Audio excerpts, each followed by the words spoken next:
Aujourd'hui, beaucoup d'animés commencent à sortir, vu leur immense succès dans le monde, mais parmi tous ces animés, il y en a toujours un qui se distingue des autres par une touche en plus, comme l'animation et l'histoire ou d'autres facteurs positifs.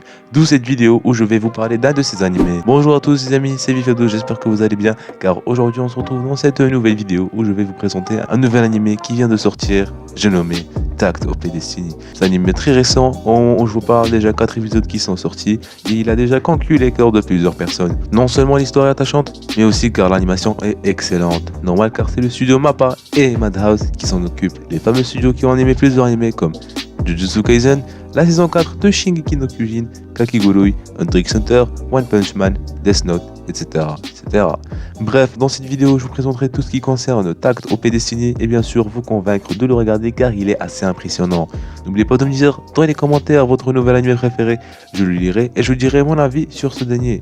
Bref, vous avez compris le truc. Alors, on est dans les États-Unis d'Amérique qui est dans le chaos depuis l'émergence des D2, une espèce envahissante provenant d'une météorite noire tombée sur Terre. Un décret public a interdit aux citoyens de jouer des mélodies pour éviter d'autres victimes causées par la haine des D2 pour cette dernière, comme ma haine au moins envers les légumes. Non, je rigole, c'est bien les légumes. Même maintenant, en 2047, cette interdiction est toujours en vigueur.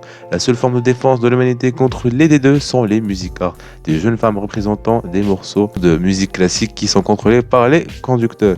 En gros, comme une sorte de chef d'orchestre qui guide les musicards à combattre en leur donnant des ordres comme tirer, charger, esquiver. Et ça, c'est grâce à ma baguette. Oui, voilà. Je veux dire leur baguette, bien sûr. Leur baguette.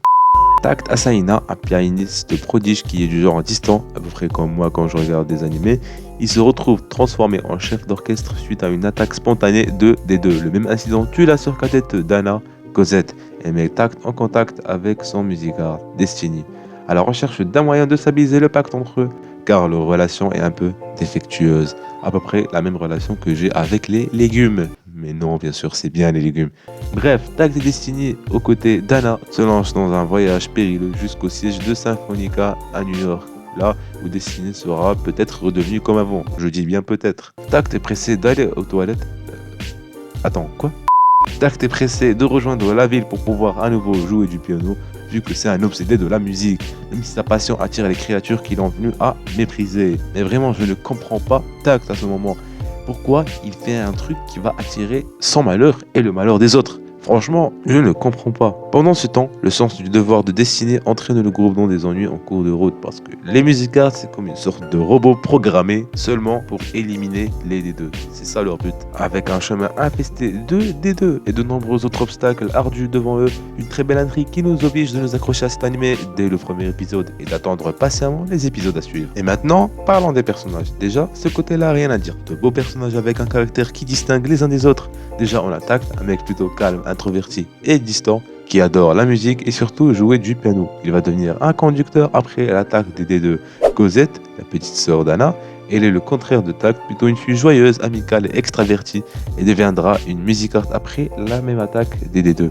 Anna Schneider est une belle femme qui est, vous l'avez deviné, la grande sœur de Cosette. Elle est plutôt entreprenante, mature et stricte. Elle jouera plutôt un rôle de chef et de guide lors de leur périple. On espère que les épisodes suivants seront aussi fabuleux que ceux de maintenant, que les événements resteront toujours surprenants et attirants. Ouais, un peu comme moi quoi. Personnellement, je trouve l'anime plutôt intéressant. Belle animation, belle histoire, des personnages très bien soignés, une waifu qui forme le mélange entre Zero Two et Sesta. Vraiment rien à dire. En plus, vous pouvez le regarder gratuitement sur Crunchyroll. Sérieusement, le plaisir en personne. Eh bien les amis, c'est la fin de cette vidéo, j'espère que vous avez aimé. En tout cas, n'hésitez pas à me dire dans l'espace commentaire votre avis sur cet animé et si j'ai réussi à vous convaincre, car vraiment cet animé en vaut la peine. Les amis, c'était Vifado, je vous dis à tout de suite dans une nouvelle vidéo. Sayonara.